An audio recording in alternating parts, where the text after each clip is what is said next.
আলাইকুম। যারা কম্পিটিটিভ এক্সামের প্রস্তুতি নিচ্ছেন এই ভিডিওটা তাদের জন্য আশা করি খুব হেল্পফুল হবে। কারণ হচ্ছে বিভিন্ন পরীক্ষায় আসা বেশ কিছু রিপিটেড প্রশ্ন শেয়ার করব। যেগুলো একাধিকবার বেশ কিছু পরীক্ষায় এসেছে। খাদ্য অধিদপ্তরের সহকারী উপখাদ্য পরিদর্শক পদে এই প্রশ্ন দুইটা এসেছে। প্রথম প্রশ্ন, আই কুড নট ড্যাশ লাফিং, সঠিক উত্তর হচ্ছে help. I could not help লাফিং। কুড নট অথবা ক্যানট হেল্প অথবা কুড নট হেল্প এরপরে সবসময় জেরান মানে ভার্বিং, অথবা আই কুড নট হেল্প লাফিং, আমি না হেসে পারলাম না। তাহলে আই কুড নট এরপরে কি বসবে? আই কুড নট এরপরে হেল্প বসবে।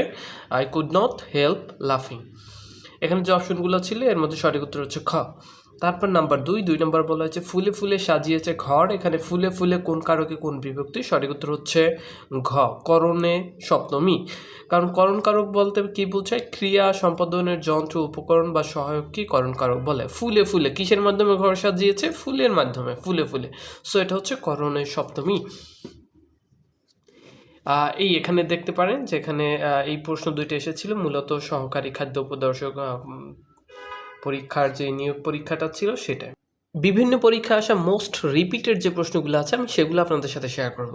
এরপরে আসি এটা দেখেন, ডিজিএফআই এর নিরাপত্তা পরিদর্শক এসআই পদে এই পরীক্ষাটা এসেছিল, প্রশ্নগুলো এসেছিল। প্রথম প্রশ্নটা হলো, আমার সন্তান যেন থাকে দুধে ভাতে, এটা কার প্রার্থনা? সঠিক উত্তর হচ্ছে ঈশ্বর পাটনির। আমার সন্তান যেন থাকে দুধে ভাতে, এটা কার ছিল? ঈশ্বর পাটনির। নাম্বার 4, সিকিমের পার্বত্য অঞ্চল হতে উৎপত্তি নদীর নাম কি? সঠিক উত্তর হচ্ছে করতোয়া। করতোয়া নদীর উৎপত্তি কোথায় থেকে? সিকিমের পার্বত্য অঞ্চল থেকে।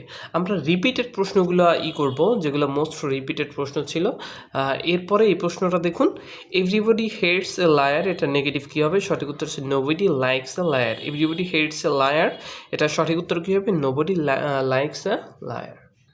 কম্পিউটার অংশ থেকে আসা সবচেয়ে মোস্ট রিপিটেড দুইটা প্রশ্ন।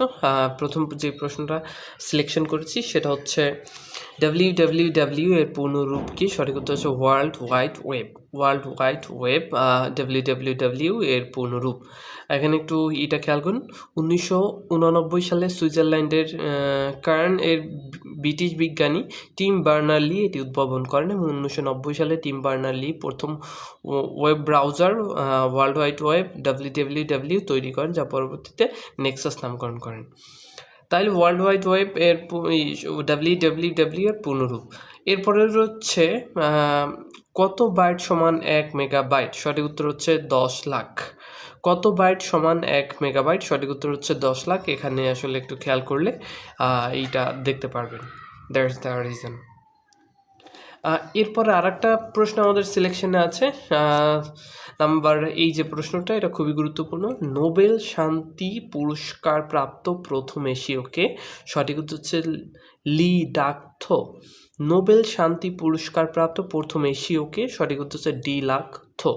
নোবেল শান্তি পুরস্কার প্রাপ্ত প্রথম এশীয় হলেন ভিয়েতনামের ডি লাক থো, তথ্যটা মনে রাখবেন।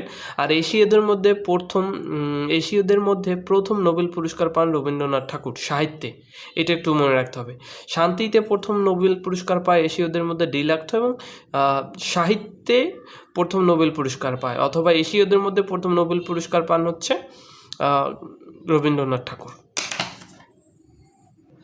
রবীন্দ্রনাথ ঠাকুর আর ডি লাক থো এই দুজনের মধ্যে একটা জিনিস খেয়াল করবেন, ডি লাক থো উনি কিন্তু শান্তিতে পুরস্কার পায় 1973 সালে, আর রবীন্দ্রনাথ ঠাকুর উনি শান্তিতে পুরস্কার পায় 1913 সালে। তার মানে সর্বপ্রথম এশীয়দের মধ্যে নোবেল পুরস্কার প্রাপ্ত রবীন্দ্রনাথ ঠাকুর, এবং সাহিত্যেও প্রথম নোবেল পুরস্কার প্রাপ্ত হচ্ছেন রবীন্দ্রনাথ ঠাকুর। স্বাস্থ্য সহকারী পদে নিয়োগ হয়েছিল, সেখান থেকে বেশ কিছু রিপিটেড প্রশ্ন আছে। আমরা এখান থেকে নিয়ে এই প্রশ্নটা দেখেন, ধ্বনির প্রতীককে বলা হয় কি? বর্ণ। ধ্বনির প্রতীককে, এটা কনফিউশন সৃষ্টি করে এই প্রশ্নটা, খুবই গুরুত্বপূর্ণ। ধ্বনির প্রতীককে কি বলা হয়? বর্ণ। পরের প্রশ্ন, বাংলা ভাষার মৌলিক রূপ কয়টি? সঠিক উত্তর হচ্ছে 2টি, একটা হল কথ্য রূপ আর একটা হচ্ছে লেখ্য রূপ। এরপরে এই যে প্রশ্নটা রয়েছে, সুলতানার স্বপ্ন কার লেখা? সঠিক উত্তর হচ্ছে বেগম রোকেয়ার। সুলতানাস ড্রিম বা সুলতানার স্বপ্ন, এটা কার লেখা? বেগম রোকেয়ার। এরপরে আমরা যে প্রশ্নগুলো সিলেক্ট করেছি সেটা হচ্ছে এটা। এই প্রশ্নটা দেখুন, কোনটি অগ্নির সমর্থক শব্দ নয়? সঠিক উত্তর হচ্ছে প্রজ্বলিত। অগ্নির সমর্থক শব্দ অনল, আগুন, কৃষাণু, দহন, পাবক, পাবন, বহ্নি, বৈশ্বনর, বায়ুশাখা, সর্বভুক, সর্বসূচি, হুতাশন ইত্যাদি। এই যে প্রশ্নগুলো রয়েছে এটা খুবই গুরুত্বপূর্ণ। এরপরে আমাদের সিলেকশনে আর একটা প্রশ্ন রয়েছে। এই প্রশ্নটা দেখুন, verb of the short is. শর্টের ভার্ব ফর্ম কি? সঠিক উত্তর হচ্ছে শর্টেন।